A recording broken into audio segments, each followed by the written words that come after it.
ಯಾರೆನಗಿರಲು ಬಾಂಧವ ಎನಲು ನಿನ್ನ ಬಿಡುವನಲ್ಲ. ಸಲಗುವ ದೇವರು ನಿನ್ನೊಳಗಿರಲು ಚಿಂತೆಯ ಮಾತು ಇಲ್ಲ. ಭಾರವೆಂದು ಎನ್ನ ಎಣಿಸಲರೆ ಕಾಯೋ ಗುರು ರಾಘವೇಂದ್ರ. ದಾರವೆಂಬೋ ಆಧಾರ ನೀನು ಹಿಡಿವೆ ನಿನ್ನ ಪಾದ.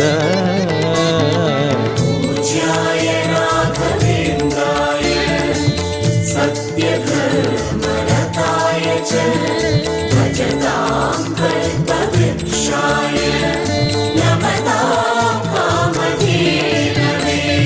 ಪೂರಣ ನಿನಗೆ ದಾಸನನೆಂದು ಬಂದೆನೋ ದೀನ ಬಂದು ದಾರುಣಿಯೊಳಗೆ